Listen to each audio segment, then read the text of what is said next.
ज्यादा सीधे मत बनो, क्योंकि सीधे पेड़ जल्दी काट लिए जाते हैं।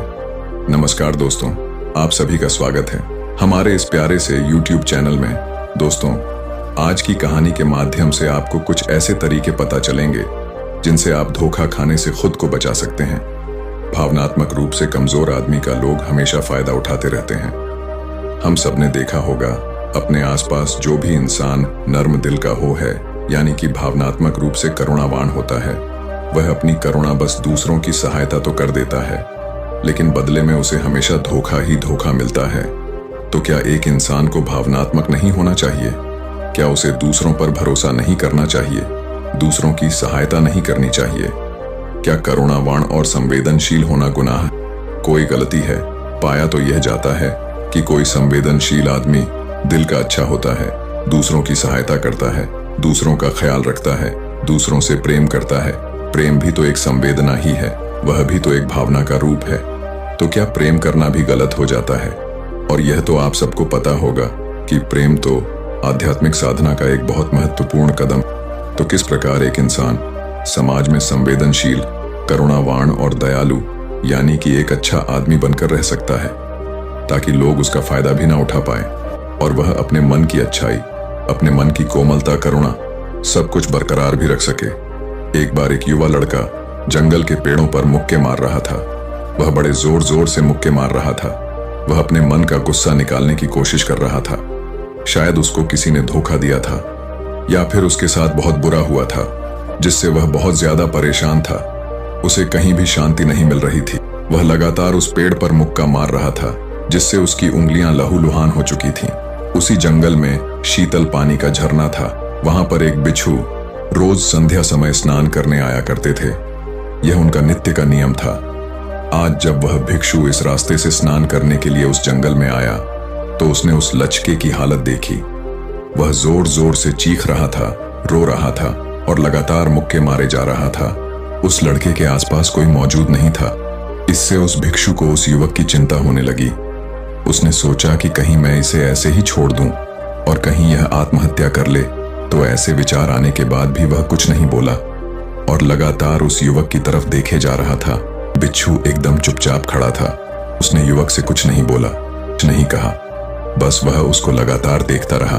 कुछ देर तक तो उस युवक ने उस बिच्छू को नजरअंदाज किया, लेकिन कुछ देर बाद उसे अजीब सा लगने लगा। उसने सोचा, ना तो यह मुझे रोक रहा है और ना ही कुछ कह रहा है, यह तो बस मुझे देखे जा रहा है। इसका क्या मतलब है? बड़ा अजीब आदमी है। ऐसे ही विचार उस लड़के के मन में उठने लगे थे। जब कुछ देर बाद भी वह बिच्छू कुछ नहीं बोला, तो लड़के ने अचानक से उससे पूछा कि महाशय, आप अपने रास्ते क्यों नहीं चले जाते? आपको क्या मतलब? आप खड़े हुए मुझे देख क्यों रहे हैं? बिच्छू ने बड़े शांत स्वर में कहा कि मैं तुम्हें रोक नहीं रहा हूं, तुमसे कुछ कह नहीं रहा हूं, तो मुझसे तुम्हें क्या परेशानी है? मेरे ही तरह है। यह पेड़ पौधे, यह पक्षी, यह सब तुम्हें तो देख ही रहे हैं। जब इनसे तुम्हें कोई परेशानी नहीं है, तो मुझसे क्यों परेशानी है? यह सुनकर और लड़का जोर से चीख कर बोला, मुझे सबसे परेशानी है। मैं सबसे नफरत करता हूं। यहां पर सब धोखेबाज गद्दार होते हैं। कोई किसी का नहीं होता इस दुनिया में। और इस तरह बोलते बोलते वह फूट फूट कर रोने लगा और रोए जा रहा था और बिच्छू उसे देके जा रहा था। वो उसे चुप करने की कोशिश भी नहीं कर रहा था। यह बात तो उस लड़के को और ज्यादा अजीब लगी। अब रोना छोड़कर उस लड़के ने सीधे खड़े होकर उस बिच्छू से कहा, अजीब आदमी है आप। आपके सामने कोई इंसान रो रहा है, दुखी है, परेशान है, और आप उसे चुप भी नहीं कर सकते। आपके मन में बिल्कुल भी संवेदना नहीं है। बड़े अजीब और कठोर हृदय वाले साधु हैं आप। आपको अपने साधु होने पर खेत होना चाहिए। और ऐसे ही न जाने क्या क्या जली कटी बातें वो युवक उस बिच्छू को सुनाने लगा। कुछ देर बाद जब युवक की सारी भड़ास निकल चुकी थी, तब भिक्षु ने बड़े ही शांत स्वर में कहा कि आज मैं तुम्हें कंधा दे सकता हूं, तुम्हारे आंसू पोंछ सकता हूं, लेकिन इससे तुम्हारी समस्या का समाधान नहीं होगा। कुछ देर के लिए तुम्हारा मन बहल जाएगा, बस उसके बाद वही जिंदगी, वही लोग जो तुम्हें आज कंधा देने के लिए भी तुम्हारे पास नहीं है। फिर से तुम उसी जिंदगी में लौट जाओगे। कोई तुम्हें धोखा देगा, कोई तुम्हारा फायदा उठाएगा, और तुम अपने मन को ऐसे ही तकलीफ पहुंचाते रहोगे। तो आंसू पोंछने की बजाय तुम्हें मुझसे कुछ ज्ञान की बातें लेना चाहिए, जिससे तुम्हें जीवन में कोई भी धोखा ना दे सके। तुम्हारी अच्छाई का कोई भी फायदा ना उठा सके। याद रखना, आंसू पोंछने वाले तो तुम्हें बहुत मिल जाएंगे, लेकिन ज्ञान और सही समझ देने वाला कभी कभी कोई इंसान मिलता है। बिच्छू ने उसे बताया कि मैं पास ही के झरने में स्नान करने के लिए जा रहा हूँ। बड़ा ही शीतल पानी है वहां का। अगर तुम चाहो तो तुम भी मेरे साथ स्नान कर सकते हो। यहाँ पर अकेले परेशान होने से अच्छा है कि तुम झरने की शीतल पानी में स्नान करो, जिससे तुम्हारा दिमाग, मन, मस्तिष्क और तुम्हारा शरीर सब कुछ पवित्र हो जाएगा। यह सुनकर वह लड़का उस बिच्छू के पीछे पीछे चल दिया। जंगल के बीचों बीच रास्ता झरने की तरफ जाता था। जंगल में सन्नाटा छाया हुआ था। उनके पैरों तले सूखे पत्तों की चरमरा की आवाज पूरे जंगल में गूंज रही थी। आज पूर्णिमा की रात थी और आसमान में चांद अपनी उजली रोशनी उस जंगल में फेंक रहा था। उस रोशनी में दोनों उस झरने की तरफ बढ़ते चले जा रहे थे। रास्ते में चलते चलते उस युवक ने उस बिच्छू से कहा कि महात्मा, आपकी जिंदगी मस्त है। आपको किसी चीज की कोई परेशानी नहीं है। आपको पता है कि दुनिया में कैसे कैसे लोग बसते हैं, कितने धोखेबाज, कितने मक्कार, और सबसे बड़ी बात, अपने लोग ही धोखा देते हैं जिनसे हम प्रेम करते हैं, जिनको हम अपना मानते हैं। जब उन्हीं से धोखा मिलता है तो कैसा महसूस होता है। कभी कभी तो ऐसे लगता है कि भोले और दयालु लोगों के लिए ये दुनिया नहीं बनी है। ये धोखेबाजों के लिए है, मक्कार के लिए है। वही यहाँ पर फलते फूलते हैं, वही आनंद से जीते हैं। और हमारे जैसे लोग जो दूसरों की सहायता करते हैं, दूसरों को अपना मानते हैं, वह हमेशा जीवन भर दुख में रहते हैं। यही जीवन की सत्यता है और यही संसार है जिसमें हमें रोज घुट घुट कर मरना पड़ता है। आपने सही किया, ऐसे जिंदगी को त्याग दिया, पीछे छोड़ दिया।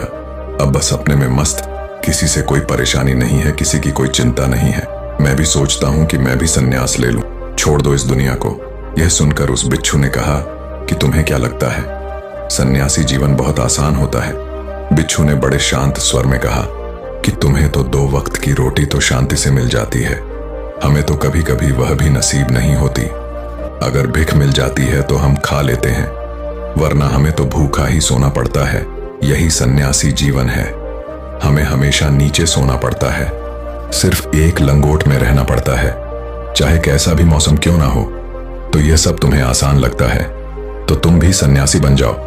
युवक ने कहा, आप कहते तो ठीक ही हैं। संघर्ष तो दोनों तरफ है, सांसारिक जीवन में भी और सन्यासी जीवन में भी। वैसे सांसारिक जीवन भी अच्छा है, लेकिन तब तक जब घर परिवार में सुख शांति बनी रहे, खाना मिले, हमारे लोग हमारा फायदा ना उठाएं, हमसे झूठ ना बोले, हमें धोखा ना दे, तब तो जीवन जीने का आनंद होता है, वरना तो जीवन नर्क हो जाता है। बिच्छू ने कहा, देखो, सन्यास अपने मन से लिया जाता है। जब हमारा मन कहता है कि हमें सन्यास के मार्ग पर सफलता हासिल करनी है, आगे बढ़ना है, तो ही सन्यासी जीवन सफल हो पाता है। लेकिन तुम अपने घर से परेशान होकर, दूसरे लोगों से परेशान होकर सन्यासी बनना चाहते हो, तो तुम्हारा सन्यासी जीवन में कभी सफल नहीं होगा। इससे अच्छा तो तुम सांसारिक जीवन में अगर कुछ तरीके, कुछ नियम अपनाओ, तो दूसरे लोग तुम्हें धोखा नहीं दे पाएंगे। सबसे पहले तो यह समझो कि धोखा उन्हें ही मिलता है जो भावनात्मक रूप से कमजोर होते हैं, जिनका दिल जल्दी पिघल जाता है, जो दूसरों को दुख में नहीं देख पाते। ऐसे लोगों के साथ धोखे होने की संभावना ज्यादा होती है, क्योंकि कोई भी आदमी अपनी परेशानी बताकर, अपने को दुख में बताकर तुम्हारा फायदा उठा सकता है। क्या पता वह झूठ बोल रहा हो, वह दुखी होने का अभिनय कर रहा हो, लेकिन आपको तो सच ही लगेगा। और उसके बाद कुछ समय बाद आपको पता चलता है कि आपके साथ धोखा हो गया। उसके बाद आपका मन अंदर से टूट जाता है। इसीलिए सबसे पहले बात ध्यान रखना कि किसी भी व्यक्ति को यह एहसास मत होने दो कि तुम भावनात्मक रूप से कमजोर हो। अंदर से तुम्हारा दिल नर्म है। अगर उन्हें यह कमजोरी आपकी पता चल गई तो वह कोई ना कोई चाल रचकर आपका फायदा उठाने की जरूर कोशिश करेंगे। चाहे आप अंदर से संवेदनशील हो, दूसरों की मदद करने वाले हों, लेकिन किसी को एहसास मत होने दो। ऊपर से कठोर बने रहो। जब लोगों को लगेगा कि इससे कुछ बोलने का फायदा ही नहीं है, यह आदमी कठोर है नहीं, पिघले तो खुद बखुदा आसान शिकार होंगे। दूसरी बात समझने की यह होती है कि हम बहुत जल्दी दूसरों पर विश्वास कर लेते हैं, और हमारी जल्दी विश्वास करने की आदत ही हमें हानि पहुंचाती है। 2 दिन तुम्हें किसी से मिले हुए नहीं होते हैं और तुम एक दूसरे के हो जाते हो, एक दूसरे पर पूरा भरोसा करने लग जाते हो, और यह भरोसा तीसरे दिन टूट भी जाता है और फिर तुम्हें धोखा मिलता है। और फिर तुम परेशान होते हो। इसीलिए समय दो। किसी भी चीज को, किसी भी रिश्ते को आगे बढ़ाने के लिए समय की जरूरत होती। समय के साथ तुम्हें सामने वाले इंसान की अच्छाई और बुराई पता चलती है। तब तुम्हें पूर्ण रूप से पता चलता है कि इंसान वास्तव में कैसा है, अच्छा है या बुरा है, और वह कुछ समय देने के बाद ही होता है। इसीलिए जल्दी किसी पर विश्वास मत करो। अगली पहचान या अगला तरीका समझने के लिए तुम्हें ऐसे लोगों को समझना होगा जो दूसरों की चापलूसी करते रहते हैं। कुछ लोगों की आदत होती है चापलूसी करने की। आपके सामने आपकी बड़ाई करेंगे, आपके बारे में अच्छा अच्छा बोलेंगे और आपको लगेगा कि यह इंसान कितने अच्छे हैं, मेरे से कितना प्यार करते हैं। लेकिन वास्तव में उनकी वह चापलूसी एक जाल होती है ताकि वह आपका दिल जीत सके।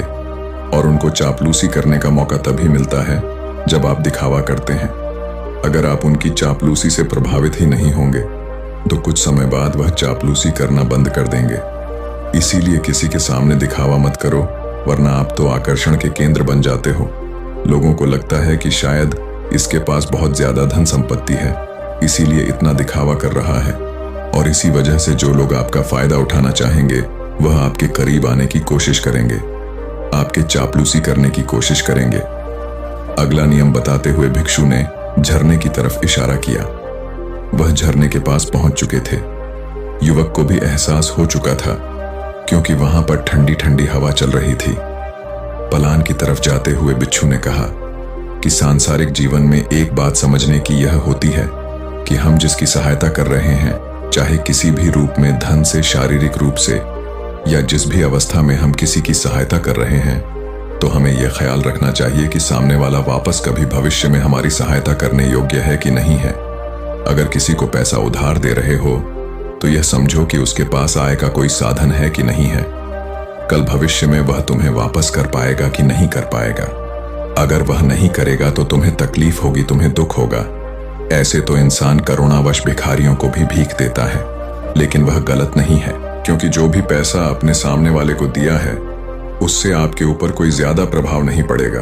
अगर वह आपको वापस भी नहीं लौटा पाएगा तो अगर किसी ऐसे इंसान को पैसा देना है जो कभी वापस नहीं लौटा पाएगा तो उतना ही देना जिससे तुम्हारे ऊपर ज्यादा दबाव न बने। अगर वह वापस भी न लौट पाए तो तुम्हें ज्यादा दुख न पहुंचे। अब तक वह दोनों झरने पर पहुंच चुके थे। दोनों ने अपने कपड़े उतारे और उस झरने के शीतल पानी में कूद पड़े। पानी बाहर ठंडा था। उन दोनों की सारी थकान, सारी उदासी पल भर में ही दूर हो गई। स्नान कर लेने के बाद दोनों एक पेड़ डेज के नीचे उस झरने के सामने बैठकर बातें करने लगे। भिक्षु ने उसे आगे समझाते हुए कहा कि शुरुआत में लोगों को नजरअंदाज करना सीखो। तुम किसी को शुरुआत में नजरअंदाज करते हो तो जो भी लोग किसी लालच की वजह से तुम्हारे पास प्रभावित हो रहे थे उनकी छटनी हो जाएगी। जब तुम उनको नजरअंदाज करोगे तब कोई एक दो बार लोग तुम्हारे पास आने की कोशिश करेंगे। उसके बाद वह तुमसे दूरियां बना लेंगे और जो आदमी तुम्हारी इंसानियत, तुम्हारी अच्छाई देखकर तुम्हारे पास आएगा वह नजरअंदाज करने के बावजूद भी तुम्हारे करीब ही बना रहेगा। और यही तो एक सच्चे इंसान की पहचान होती है। उसके बावजूद भी वह हमारी बातों का बुरा नहीं मानते हैं। थोड़े समय के लिए वह हमसे नाराज रहे, लेकिन कुछ समय बाद फिर से हम एक हो जाते हैं। और यही तो घर परिवार का मतलब होता है, तो अपनों का मतलब होता है। इसीलिए शुरुआत में अनजान लोगों को नजरअंदाज करना सीखो, इग्नोर करना सीखो, ताकि धोखेबाज मक्कार लोग तुम्हारे करीब ही ना आ पाए। वार्तालाप को खत्म करते हुए बिच्छू ने अपनी आखिरी बात बताते हुए कहा कि यह आखिरी सीख सबसे ज्यादा महत्वपूर्ण है। सब कुछ होने के बाद भी तुम्हें धोखे मिल सकते हैं। तुम अगर अपने आंख और कान और अपना दिमाग खोलकर रखते हो, अगर तुम होश में रहोगे, ध्यान करोगे, तो तुम्हें इंसान की आंखें देखते ही समझ में आ जाएगा कि उसे तुमसे क्या चाहिए। उसकी इच्छा और उसका स्वभाव उसकी आंखों में ही पढ़ सकते हो। उनकी आंखों में, उनकी वाणी में, उनके स्वभाव में उनका सब कुछ दिखाई देता है। हम ही अपनी आंखें मूंद कर रहते हैं। लोगों से जानो, उसके रिश्तेदारों से जानो, उसके परिवार वालों से जानो कि वह इंसान कैसा है, दूसरों के साथ उसका व्यवहार कैसा है। उसकी पड़ताल करो। जब किसी पर विश्वास करो, ऐसे ही किसी पर विश्वास मत कर लेना। अपनी पूरी संतुष्टि करना। अगर तुम किसी के साथ लंबे समय तक भरोसा करना चाहते हो, किसी के साथ कोई संबंध बनाना चाहते हो, कोई दोस्ती करना चाहते हो, या किसी की मदद करना चाहते हो, तो इन सभी परिस्थितियों में तुम्हें यह जरूर पता होना चाहिए कि दूसरे लोग उस इंसान के बारे में क्या सोच रखते हैं। इसके बाद तुम जीवन में कभी भी धोखा नहीं खाओगे और तुम्हें कभी भी धोखे की वजह से पछताना नहीं पड़ेगा। इसी तरह की बातें करते हुए बिच्छू और वह लड़का दोनों जंगल से बाहर आ गए और अपने अपने घर को चले गए।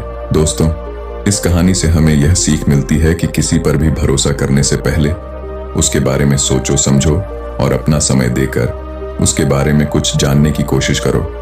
अगर आपको सब कुछ सही लगता है तब आपको उस इंसान पर विश्वास कर लेना चाहिए। दोस्तों, ये कहानी आपको कैसी लगी कमेंट में जरूर बताना और इस कहानी में आपको सबसे अच्छा क्या लगा। और हाँ, हमारे चैनल को सब्सक्राइब करना ना भूलें ताकि आपको और भी प्रेरणादायक कहानी मिलते रहें।